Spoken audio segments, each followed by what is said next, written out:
I'm Dr. Karen Antman, the provost of the BU Medical Campus and the dean of the School of Medicine. And I'm delighted to welcome you today to the installation of Dr. Tuhina Nioji as the new Alan S. Cohen Professor of Rheumatology. Installations are those joyous academic events that celebrate two Boston University School of Medicine professors, one historic and the other a new, younger, outstanding professor as well. This professorship honors the late Dr. Cohen, who graduated from BUSM in 1953 and trained at Boston City Hospital and established the first arthritis section at BUSM in 1960. More on him from other speakers. He served in leadership roles until his retirement. I'd like to acknowledge the family of Dr. Tuhina Nioji, her mother, Dr. Neely Ma Nioji, her husband, Dr. Scott Blyer, her father and mother-in-law, Dr. Joel and Mrs. Noel Blyer. And I'd like to thank Dr. Maria Trojanowska, who supported splitting the Cohen chair into two distinct chairs, the Alan S. Cohen Professor of Rheumatology, which is Dr. Nioji, and the Alan S. Cohen Professor of Arthritis, which is Dr. Trojanowska. I'd like to now introduce Dr. David Coleman, the Wade Professor and Chair, Department of Medicine. Dr. Coleman. Thank you, Dr. Antman, and I'm delighted to welcome all of you on this call to this joyous celebration of the induction of Dr. Tuhina Nioji as the Alan S. Cohen Professor of Rheumatology. These events are really very special because, as Dr. Antman mentioned, we not only get a chance to honor the legacy of Dr. Alan Cohen, who you'll hear more about in a moment, but we also have the opportunity to honor and acknowledge the innumerable contributions and example of Dr. Tuhina Nioji. Just very briefly, Dr. Nioji is a professor of medicine and epidemiology in the Boston University School of Medicine. She serves as chief of our section of rheumatology, a position she has held since 2019. We were very fortunate to recruit her here in 2003 as a research fellow after training at the University of Toronto. She was made a faculty member, assistant professor in 2006, and in 2016 was promoted to full professor. Her many, many accomplishments are filled with description of honors from peers, from service to local and national organizations that have been involved in setting the standards of care and treatment for patients with systemic rheumatic diseases, and in particular with osteoarthritis and gout. It is in these two areas where she really is known throughout the world for the clarity of her thinking and her ability to bring methodologic rigor to the important studies of these conditions. I'm perhaps really excited about the honors she received from this Department of Medicine, first as a Evans Junior Faculty Research Awardee in 2009, and then in 2016, she received the Research Mentoring Award from our department. She has had numerous mentees who've gone on to very successful careers and have benefited from her wise counsel and her example.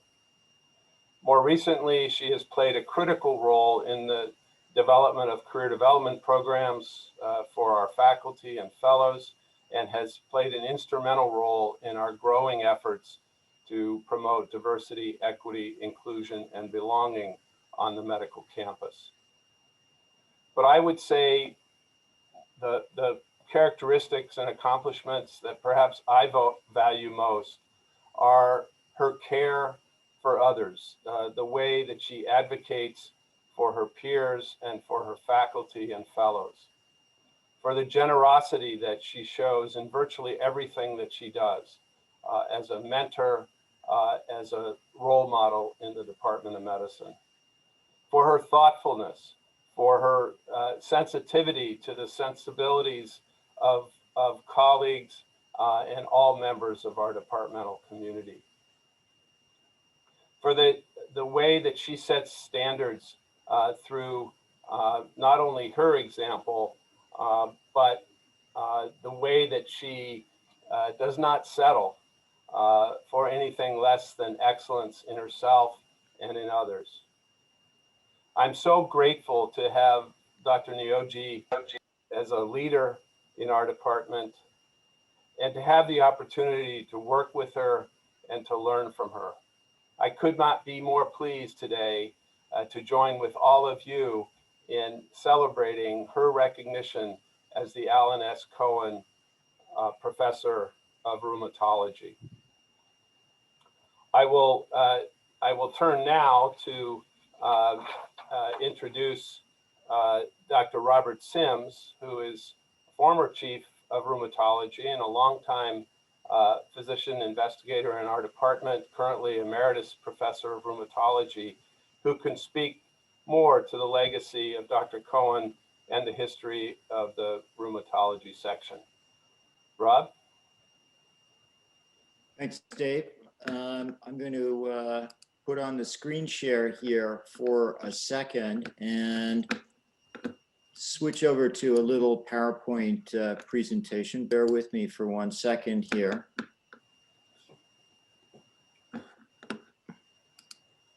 Well, thank you for the opportunity to spend a few minutes talking about Alan S. Cohen, who was the chair of rheumatology when I was a fellow back in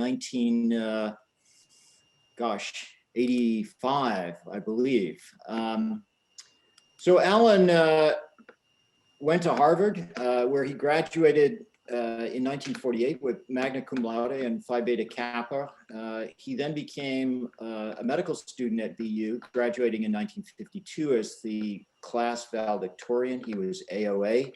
He then did his internship and residency at the Boston City Hospital on the Harvard service, spent a couple of years at the US Public Health Service, and then joined Walter Bauer at the Mass General for one of the first rheumatology fellowships available at that time in the country.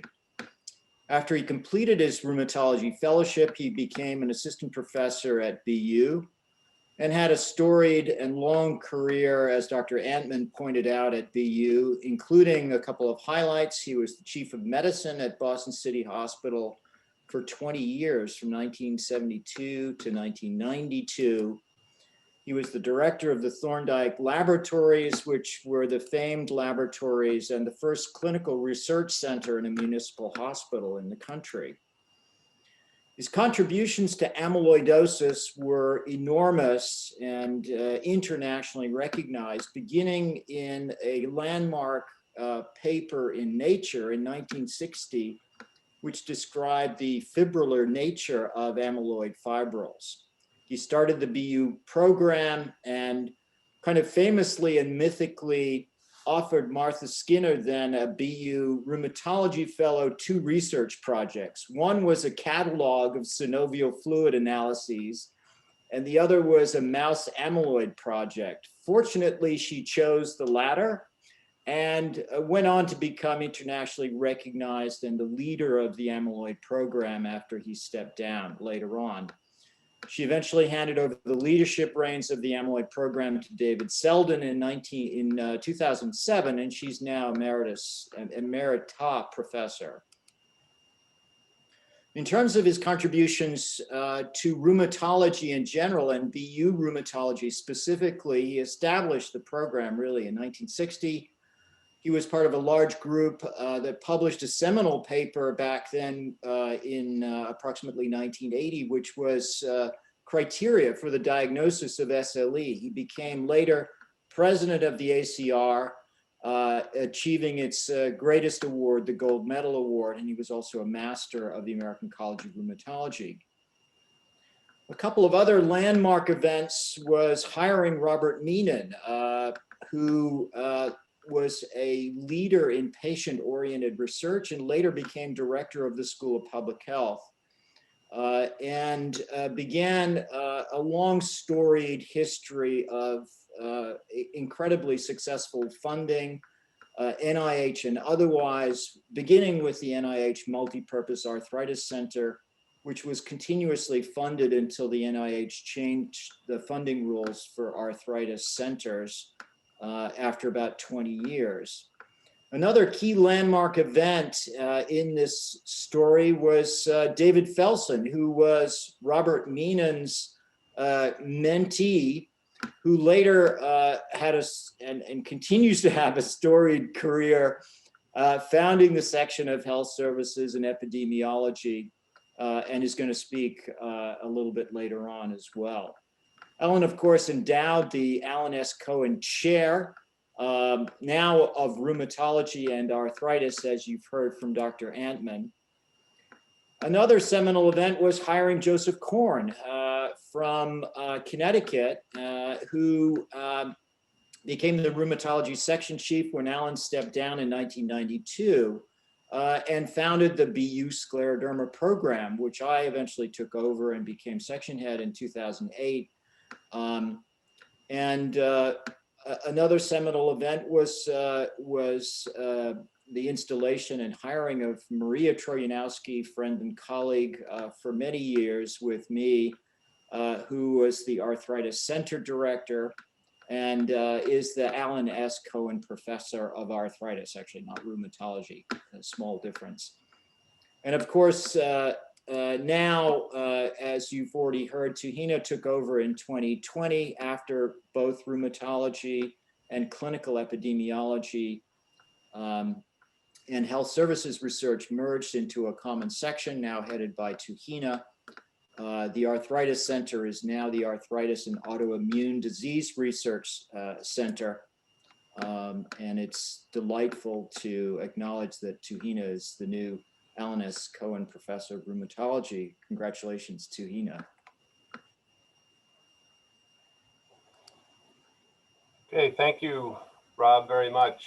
Appreciate those historical comments. Our next speaker, I'm really especially delighted to introduce a special guest from outside our department, and actually someone who has known Dr. Neogi for a number of years, including especially her time in Toronto. Dr. Gillian Hawker is the Sir John and Lady Eaton Professor and Chair of Medicine at the University of Toronto. She is a rheumatologist and clinician investigator of the first order and works at Women's College Hospital and the Institute of Health Policy Management and Evaluation at the University of Toronto. She is internationally recognized as a leader in osteoarthritis research, and I'm just delighted that she's offered to join us today in celebrating Dr. Neogi's installation as the Alan S. Cohen Professor of Rheumatology. Dr. Hawker? Thank you very much. It's really my pleasure to be here. And you're right, I've known Tuhina now, I think at least 20 years. She was a resident from 2001 to 2003, and many of our University of Toronto colleagues are on the phone. In fact, Tuhina, I think you've done better than most medical grand rounds in attendance right now, so way to go. I have had the pleasure of knowing Tuhina for a long time, and it really dates back to her residency. Unfortunately, she got away from us, although as chair of medicine, I'm still trying to recruit her back. But Scott, who's someplace here, but I can't see him. Oh, there he is, right in front of me. Won't let her come back. Tuhina was always an incredible rheumatologist, but like I was supposed to be sent off to David Felsen at the end of my rheumatology training. Of course, I had 2 little kids and wasn't willing to go, but Tahina agreed to go when Claire Bombardier pushed her out the door. And she landed in BU with David. And, you know, I think it's pretty hard to land with David Felsen and the Framingham cohort, and then the Most cohort, and a whole heck of a lot of talented young people, and Mike, who I see there, and Dan, who I see there, lots and lots of talented people.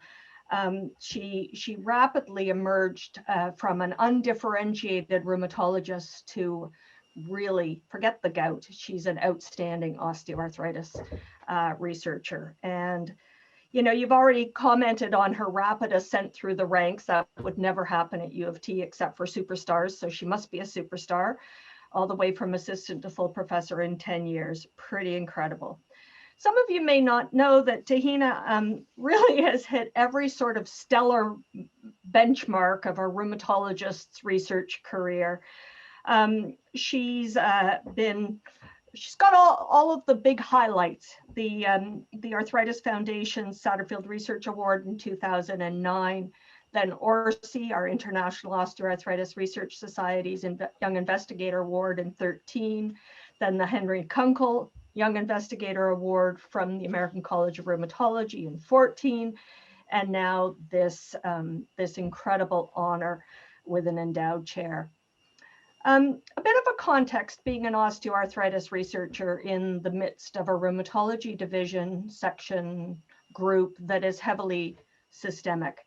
It is kind of hard. Maybe it's easier having David sort of running roughshod over everybody else, but it is, I can tell you from my perspective, sorry, Toronto folks, but you know, I appreciate David actually said that this was a systemic inflammatory disease. I do believe osteoarthritis is, but often we osteoarthritis people are not considered real rheumatologists. So, you know, to have such admiration from the rheumatology community for one that is so devoted and has contributed so much to OA is just amazing. I know David's going to follow me, and I know he's going to talk about, David Felsen that is, he's going to talk about her research a little bit more. But I wanted to give you a few observations of my own. I mean, I think Tahina's work really is a series of seminal discoveries. She doesn't do anything little. She does it big. She makes big differences. Her work on elucidation of pain phenotypes, the relationship of pain phenotypes to structural change, to symptoms, to postoperative pain following joint replacement, all of the things she's spent her time doing have had really pretty fundamental consequences to how we think about OA and hopefully how we ultimately find a cure for OA, or at least effective treatment. Her reputation has really garnered her the productive research career that she's had. And you also already mentioned the students that flock to her from all over the place. And I was particularly delighted because I always think it's the best sign of a really talented researcher is the talent that comes to them and how well they do when they leave the flock. And Tahina has done a brilliant job. But really, what I want to talk about is her unique manner in which she does her research, conducts herself as a researcher. Because she may be small, but she is mighty. That Tahina is an influencer. She is a key informant. She's a respected expert in our field. And besides being extremely brilliant and meticulous and gifted scientist, she's really the voice of evidence-based reason that we all really listen to. When she talks, people listen. And balanced with her very high integrity and humility, she has an incredible commitment to evidence. She's innately curious, driven to find answers, and really unafraid to challenge long-held beliefs and opinions. And perhaps the best example that she knew I was going to talk about was in our joint work to develop the first ever joint European and American College of Rheumatology classification criteria for rheumatoid arthritis. Now, this was a challenge just bringing the Europeans and the Americans together, but it was also a challenge because I'm not an RA person, but it was a group of very, very strongly held opinions attached to very strong people who needed to come together and move us forward about the most important condition in rheumatology, which is RA. And Tahina was one of 2 young faculty. In fact, it was right after you became faculty at BU. I looked back at my notes, it was 2007 that we started that work. And to say that these were strong characters would be to put it mildly. You know, the type, frequently wrong, never in doubt. When there was disagreement, it was basically Tahina's job with another young faculty member to tell us what the data actually showed. In other words, no, sir, you were wrong. It doesn't support your belief. She said it so magnificently over and over. And when I was trying to sort of keep the group going and trying to generate some sort of consensus, which I honestly didn't think was ever going to happen. I think I told her a few times I was either going to start crying, which is terribly unprofessional, or just walk out of the room. I was so frustrated. Tahina was just this steadfast, magnificent, masterful, calm in the corner on her computer with the data. So, you know, that really made an impression on me. I knew she was destined for serious leadership. She is incredible, and she has made so many amazing contributions to our field, in particular with respect to our understanding of the causes and consequences of pain. And I don't want to speak too long, but I do want to say that I too am very devoted to unraveling osteoarthritis and trying to move us towards some effective therapies and treatments. And pain is the thing that drives people to physicians, to providers, to the healthcare system. And Tahina really has helped to map out what's happening at a physiological and structural and even psychological and brain level in terms of the progression of pain. And for that, I'm very grateful. And finally, she's an outstanding citizen. She is always on every committee, often chairing the committees, just always putting her hand up. And she rarely says no. And I haven't yet seen her do anything but put everything into work she does. I would have said before that I've never seen her angry, but I've actually seen her angry now. So it does occasionally happen. But when I asked one of my graduate students, current graduate students, what she would like to say about Tahina, this was Lauren King, Tahina, Lauren said, well, she thought about it, she said, well, she always comes over no matter how busy she is, even when you're not around, she comes over and asks me how I'm doing, how's my research, how's it going at U of T, and that's Tahina. So to conclude, I really do think Tahina is incredibly deserving of this recognition. I'd still like to recruit her back to Toronto. She has established an impressive track record of research that has advanced our field in OA. She's absolutely internationally recognized for her work and a sought after speaker, mentor, collaborator, and colleague. I really want to thank you, Tahina, for giving me the honor of speaking on this impressively important day. Thank you and congratulations.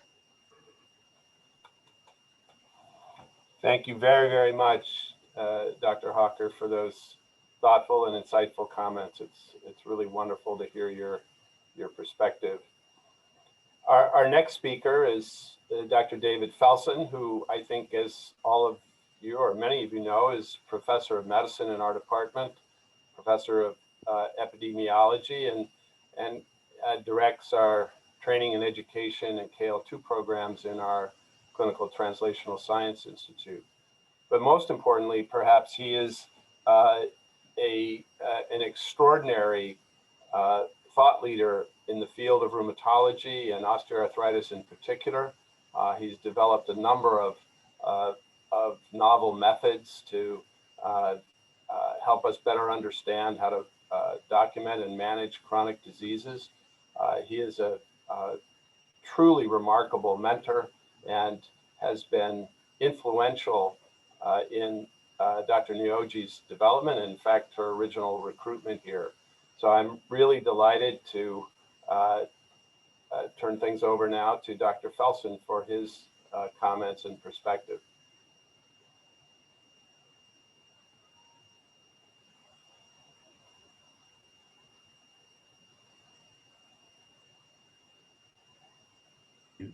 I started to talk and I was already on mute. So I heard that the New York Times said that one of the most common phrases of 2020 is "you're on mute," which is not surprising.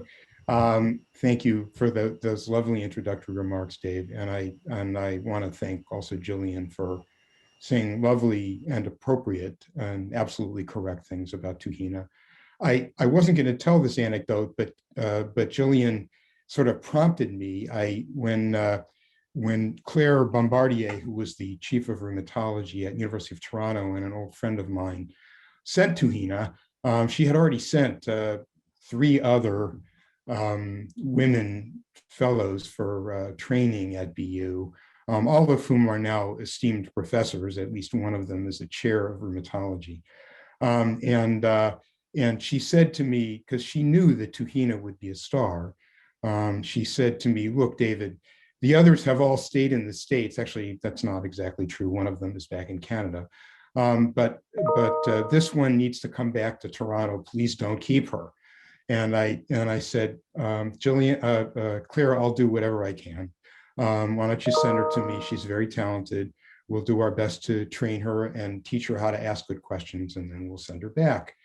And Claire, on a regular basis, had her come back as a visiting fellow, later a visiting assistant professor, to see if she could enhance her to come back to Toronto to take on one academic position or another.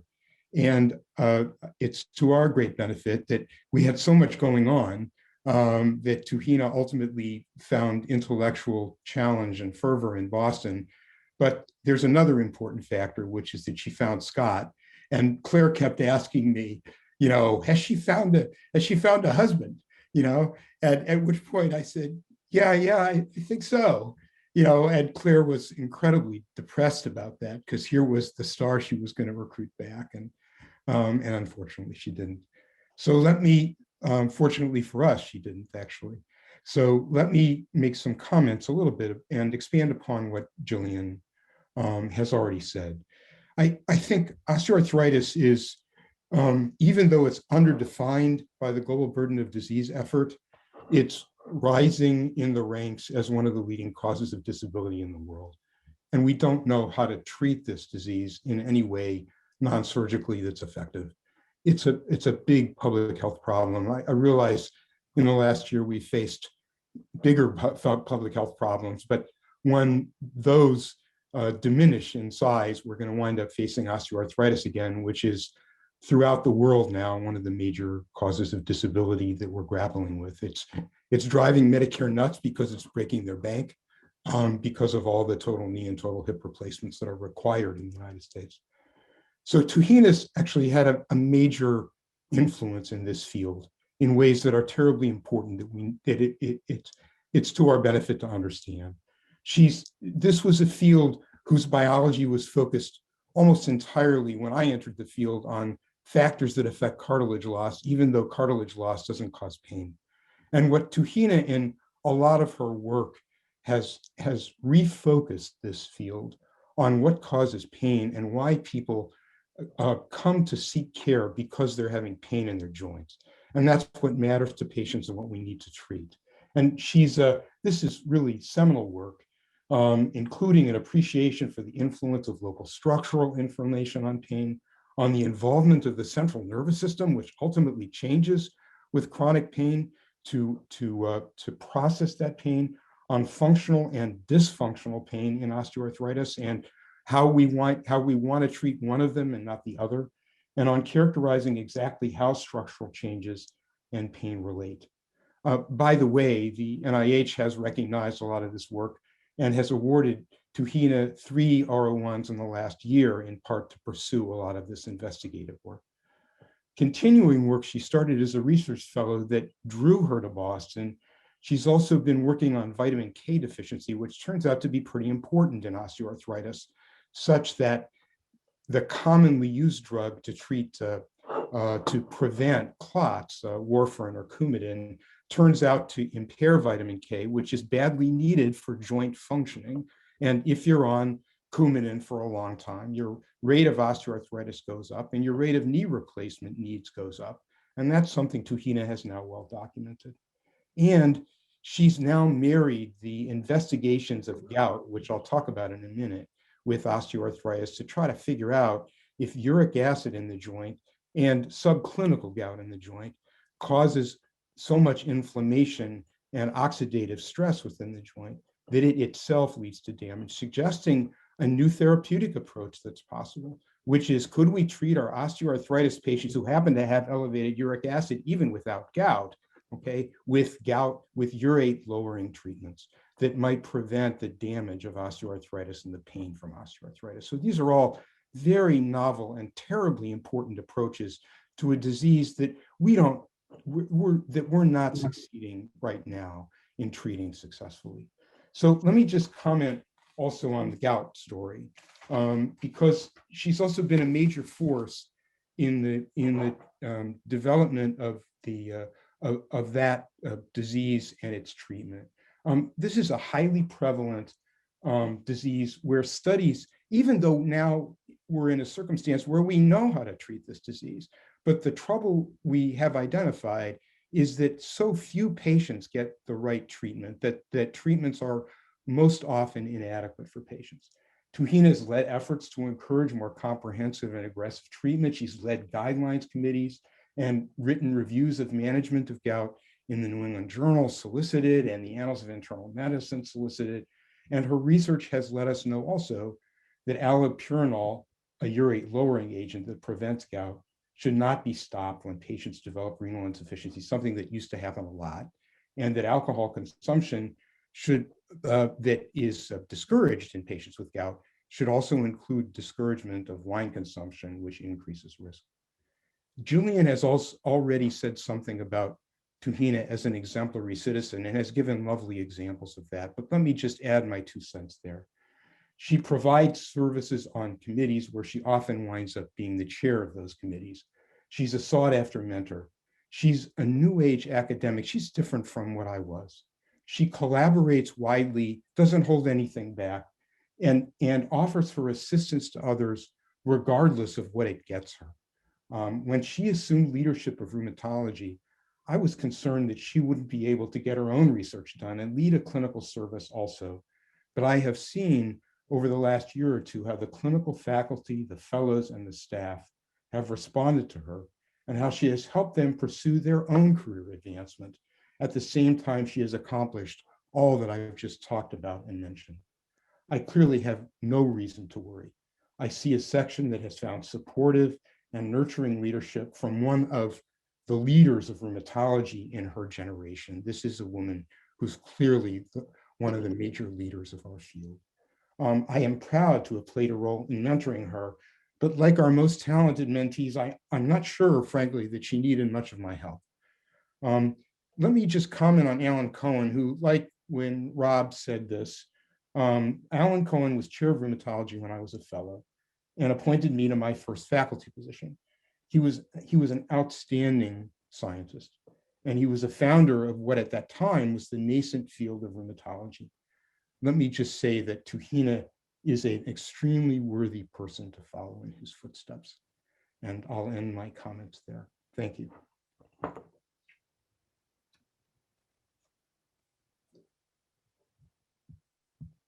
Thank you, David.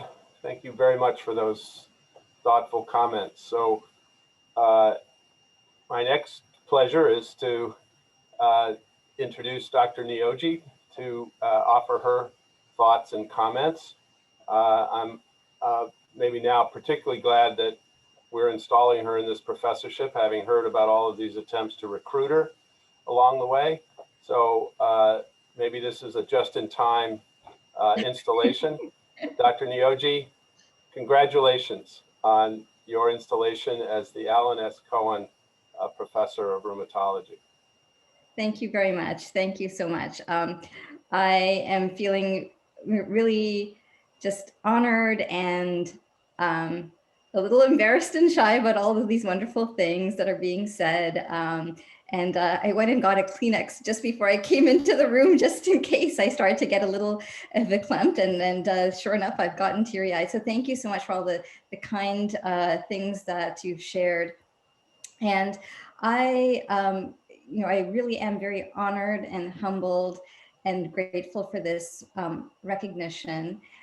And really so pleased to see so many people from all different facets of my life, personal life and work life, joining us today. So I wanted to take a few minutes to just share some thoughts about this journey, which I really feel is a serendipitous journey. And because we've been homebound with COVID, my husband and I have been longingly looking at various travel photos. And so I'll be interspersing some of those photos throughout my slides. So some of the characteristics of the people that have helped me along the way, whether it's mentors or other people, it's been generosity, vision, patience, and persistence. And so first I would like to thank and acknowledge Dean Antman, Dr. Coleman, and Dr. Maria Trojanowska for putting this endowed chair together and for selecting me to be the candidate to receive this great honor. And to Dr. Coleman for your patience and persistence in having me consider this section chief position. As you can see, it's not easy to get me to agree to such a position.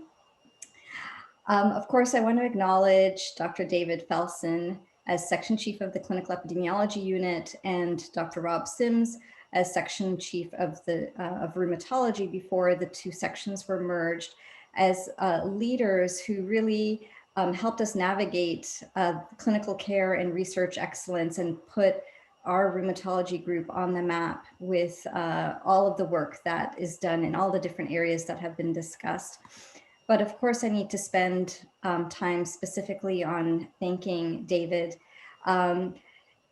So while, I kind of always felt that David took a chance on me. I know that I came well recommended from Toronto, but he's been such an amazing mentor and teacher and champion and now colleague, and it's really been wonderful. And so, I have a work parent in David, and he's helped me in so many different ways, in so many ways I probably don't even recognize or understand, and has really helped me ascend at every possible stage. And so everything that I've been able to accomplish professionally is largely in great measure due to the things that David has done for me and helped me with. I often think in research that there's a lot of serendipity, that you have to be in the right place at the right time. But sometimes I think we have to sort of pull back the curtain and see that it's the guide, it's the mentor and the leader who set up the environment, who set up the opportunity to allow you to succeed. And when you come to a point like this, and also when I became a full professor, I really thought about some of the pivotal early research experiences that helped me in this journey to sort of get to this point. And first, I want to just start with high school, in that I was very lucky. I went to public school in Toronto, but I was with a group of friends who were very academically oriented, who supported and encouraged each other. And so back when I didn't know what peer networking was, I already had a very successful peer network. And it was through my friends who were ahead of me in high school that I learned about a program where high school students could be matched to a scientist at the University of Toronto. And so my first research experience was with Dr. Arthur Roach at Mount Sinai Hospital, a neuroscientist. He's now head of Parkinson's UK Research Charitable Organization, but at the time he was an early stage PI in his lab. And there are lots of exciting things going on. And actually one of the people out of his lab is a world famous neurosurgeon, physician scientist now. But at the time, what I remember most is every week when I went from high school to work in the lab, he would meet with me every week in his office. And now when I'm in this position and I understand how busy PIs are, I am so amazed at his generosity with his time to spend with me as a high school student. And I still remember some stories he told me. I don't remember much about the research I did, but I remember the time. And if I did not have such a positive first experience, I don't know if I would have taken the next step to try my hand again. And then Dr. Charles Dieber is a biochemist at the Hospital for Sick Children. And I remember the research there because I had an aha moment. We made some kind of a discovery. Something came out on a gel and it was really exciting. And I was doing site-directed mutagenesis for CFTR gene, cystic fibrosis. And I broke the news to Dr. Dieber that I'm going to apply to medical school. And I was in my second year of undergrad or something like first year or something like that. And he was disappointed that he was losing someone to research, but he wrote a reference letter for me, which I assume was a good one since I got into medical school. Then my first clinical research experience was in my first year or two of medical school. Dr. Amit Oza at the Princess Margaret Hospital, an oncologist, at the time a junior faculty, but now head of medical oncology at the hospital. And I did a project with him. I learned a lot. It worked out well. We submitted an abstract. It got accepted to ASCO, the big oncology conference. And I was too naive at the time to realize that was a big deal. And I declined to go to the conference because I didn't want to miss any part of my medical school rotations. But again, what I remember about him is the time that he spent with me. And he was always just happy and he was always excited by research, even though he was crazy busy. He had so much going on clinically and with research, but he really enjoyed it. And I enjoyed my time. And then the other pit stop that I want to share is Dr. Ray Young, a physician scientist at Hospital for Sick Children, a pediatric rheumatologist. This is when I was a rheumatology fellow. And I was really interested in vasculitis, and I was working on a mouse model of Kawasaki disease, and I had a whole path in mind. I was going to be a basic scientist, vasculitis researcher. The research went well. We put in an abstract and it was accepted to the American College of Rheumatology, our big rheumatology meeting. And this time I wasn't as naive. I realized it was a big deal. And so I had my first big talk. And what I remember most is how much Ray helped me prepare that first talk, even at the conference, took me to the podium, showed me how to advance the slides, and also to show me how to move the microphone down to our height, because those podiums are not meant for small women like us.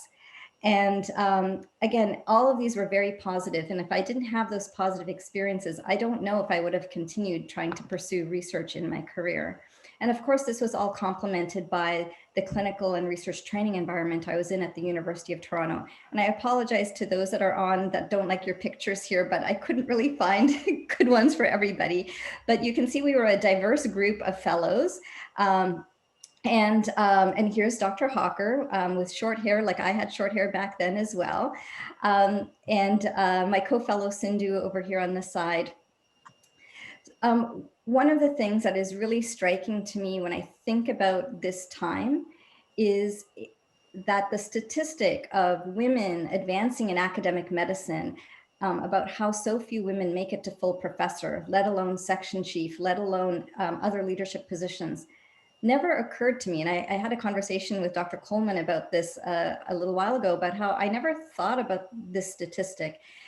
And I think back to my experience in Toronto, where we had a dean that was a woman, a chair of medicine, a woman, division chief, woman, program director, almost every leadership position, there were women and successful physician scientists.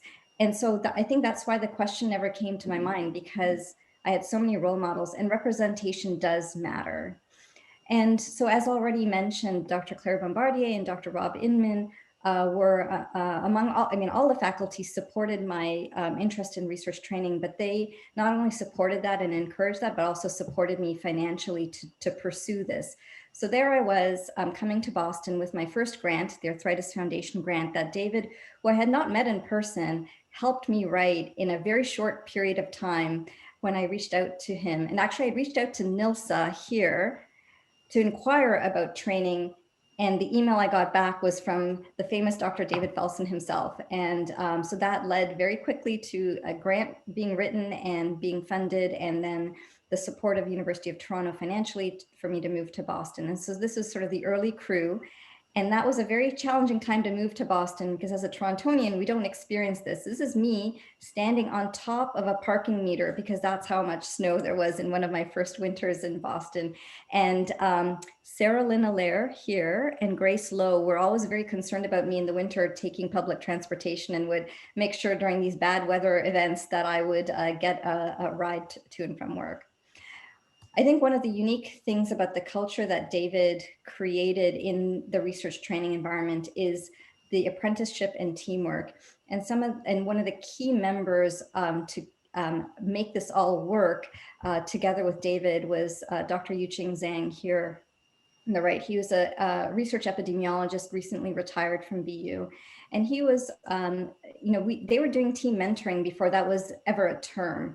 So between David's vision, how to ask good questions, what are the exciting things to do, how to conduct research, and Yuqing's epi methodology, I really got excellent training. And he was my PhD thesis chair. He encouraged me to do my PhD together with David's support.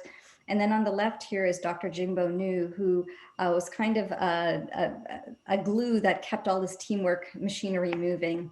And the teamwork continues regardless of who's sitting in the team.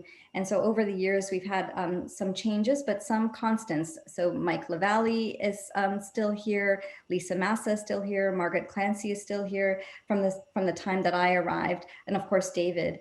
And then there are some people who've retired recently, Dr. Yuqing Zhang, Joyce Goggins, Dr. Sarah Lynn Allaire. And I put these photos here because the team, the whole is greater than the sum of its parts.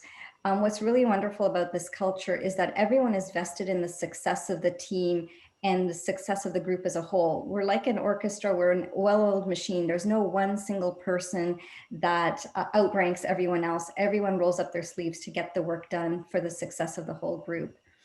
And so, of course, I took over in 2019, and Rob Sims astutely retired just before the worldwide pandemic hit in February of 2020. And so our past year has been a lot of Zoom with faculty, our staff, and postdocs. And this was sort of the last big social event we have. So there's the clinic, much of the clinic staff on the top, not everybody. A lot of the key members of our administrative staff. And here's this section as a whole for those who could make it to the last boat cruise that we had before the pandemic precluded more in-person things. And right now, when you look at this, you feel very uncomfortable. How could people be so close and not wearing masks? But so I'm very fortunate that I have a great family at BU. But a lot of the research work that I've done is through collaboration outside, as David and Jillian mentioned. And one person that I really want to highlight here is Dr. Bob Turkeltaub at UC San Diego. I can't even remember exactly why. Maybe it was the Abbott Scholar Award, but he is, I shouldn't say collaborator here, but really mentor, champion, and sponsor. Before I ever had heard of the terms champion and sponsor, that's what Bob Turkeltaub was doing for me. And he invited me to do some research with him, some collaborations. And I think one of the most pivotal moments of that sponsorship and championing me was in recommending me to write the review for gout in the New England Journal of Medicine when I hadn't really published that much in gout yet. And that pivotal opportunity really opened the door for me in continuing to do gout research. And I have had the pleasure over the years of working with so many people around the world, so many international collaborations, and it's been such a joy. I get to joke that gout has been my hobby because that has been an unfunded research endeavor for the most part for me. I also want to recognize, obviously, the collaborators in osteoarthritis, which has been the bulk of the work that I've done. And these are the co-PIs together with David Felsen, Michael Nevitt, Beth Lewis, and Jim Torner, who the four of them together have been running the multi-center osteoarthritis study, the longest running osteoarthritis cohort study in the world, started in about 2003. And I've been really fortunate that they took me in and allowed me to develop my ideas and pursue research through that study.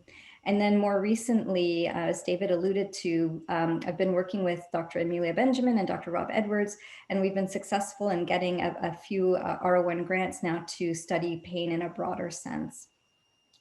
But I think one of the most fun things for me has been the mentees, getting to work with a lot of fun people, many of whom have become very good friends. And these many people have come from all over the world to get more training and to work. And a really fun thing is that many of my initial mentees are now collaborators, and they have their own mentees. And so Dan White has labeled this family tree as now becoming the mentor grandparent to these individuals. And so David is like the mentor great grandparent to these individuals. But I really have been having such a wonderful time working with a new set of mentees stemming from my original set of mentees. And when talking about family, of course, I want to talk about my family outside of work. And so I'm really fortunate. Here are my mother and father-in-law, who are so supportive and love me like their own daughter. And my father-in-law is a physician, and I know he's so proud of me. I remember an anecdote when I was in the New York Times or the New England Journal. He would like go around telling his friends about that. And so I feel really blessed to have such supportive second set of parents. And here are some photos of my sisters-in-law, my brother-in-law, my nieces and nephew who are on. I can't see them in the gallery right now, so I don't know if they've got bored and ran off, but hopefully they can see that they're acknowledged here. And so when there were important parts, important points in my career, I had two sets of parents cheering me on here at my PhD graduation, before we got married, and here at the ACR award that Jillian mentioned. And of course, I wouldn't be here and be what I am without my parents. And my parents immigrated from India. And, again, serendipity. My father was in Germany for a while, and then he decided to move to Canada to give his family better opportunities. And we're truly a nuclear family. I'm an only child. All our relatives are in India. So it was just the three of us. And my parents really supported me, really encouraged me. I never felt like there was any sort of limitation in what I can do. And, really just supported me unconditionally. And as many of you know, my father passed away a few years ago. Jillian Hawker was really very kind and would visit my father when he was in the hospital initially. And I don't know about you, but if the chair of medicine was visiting my ward every day, I'd be a little bit nervous about that. So my father felt like a real VIP with Jillian visiting every day. And sort of really interesting how the world works and serendipity. Dr. Amit Oza, who I mentioned as one of my early research experiences, he, in desperation, you try to think about who might be able to help you. When I reached out to him, he remembered me, and he happened to be head of medical oncology. And he got onto it right away. And before I could even call my dad to say an oncologist is coming to see him, Dr. Oza had already sent his head of that division to see my father. So now the burden of cheerleading is now double from my mother. She has taken on that double burden enthusiastically. And after my father passed away, we had a trip together to Paris. And she now competes with Scott in terms of who can be my better cheerleader. And sometimes they inadvertently end up wearing the same clothing. And so, of course, Scott has been, one sort of equal and competing with my mother in terms of cheerleader. I'm so fortunate to have such a supportive husband. Again, serendipity brought us together, and in this journey, we've had a lot of great adventures sort of all over the world. And again, I just feel so lucky that he is so supportive of me and so proud of me in encouraging me to sort of continue rising in my career. And so at the end of this serendipitous journey that I share with you, I just feel really fortunate and I'm just very grateful. I get to spend time during the day at work pursuing things that I love. I get to interact with people I really enjoy. And my personal time is also filled with people that I love and enjoy. And here's a photo of flowers. champagne that the section of rheumatology sent me as a surprise on Monday, since we're doing this virtual celebration. But I hope that we get to celebrate together in person sometime soon. So thank you very much for all of your support and for the kind words today. I really appreciate it and look forward to continuing on in this journey.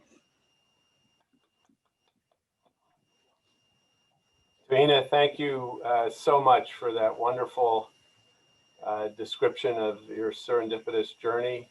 I hope you know that the 100+ people that are on this call join together in congratulating you and admiring all that you've accomplished, and are all looking forward to seeing you soar into your very, very bright future. We are so fortunate to have you in our midst and to learn from you. So thank you for all that you've given, and I'm just so thrilled that we have the opportunity together to acknowledge and honor you. We have about 5 minutes or so left on the scheduled call. If any of you would like to offer comments verbally or in the chat, please raise your hand if you would on the Zoom function.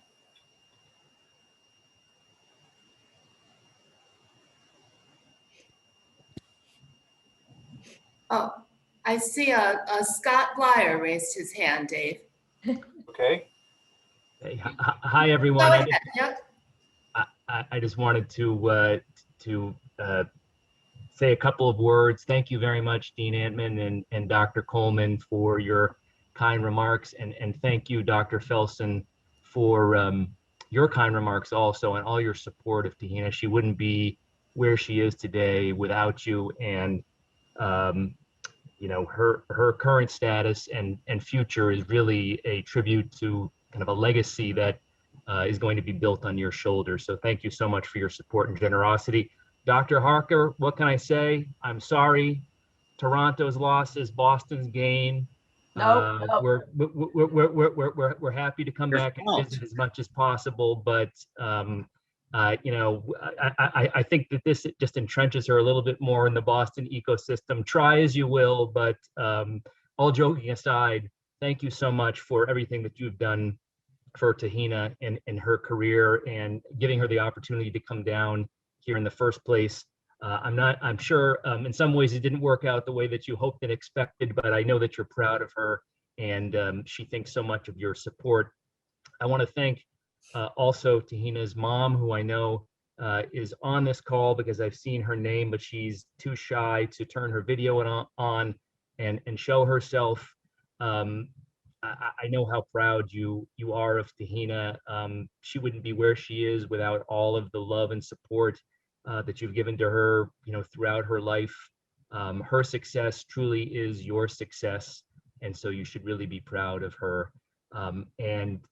Last but not least, I just want to congratulate my wife Tahina on this amazing achievement. You know, when I first met Tahina and we started dating, and I was learning more about her, and I mean, I was really excited that I was dating a doctor for the first time in my life. As was mentioned earlier on this call, my dad's a doctor, so I come from a family of physicians.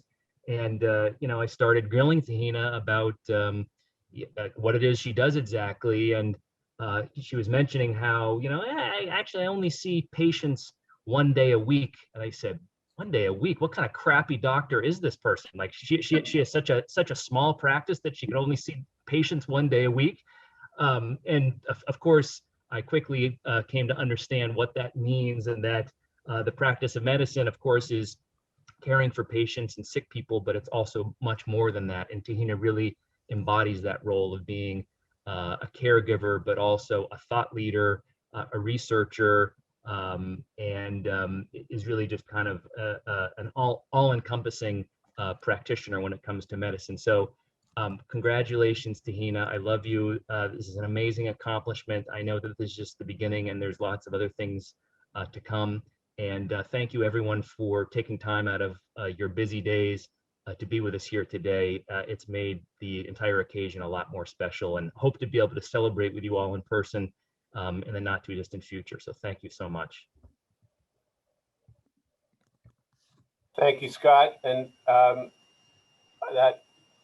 those wonderful comments end our session together. But it's really the end of the beginning of a new chapter under Dr. Nyoji's leadership. I'm so glad that we were able to be joined by so many of you who care so deeply and admire Tahina so much. This session has been recorded and we will preserve the chat comments. So we'll keep the call open for a few minutes. If any of you want to leave any additional comments in the chat, please feel free to do so. Thank you again, Dean Antman, for helping make this possible, and to our wonderful colleagues in development, Suzanne Maselli and Nick Sims, for helping to organize this. Until next time, thank you all for joining. Tahina, congratulations again.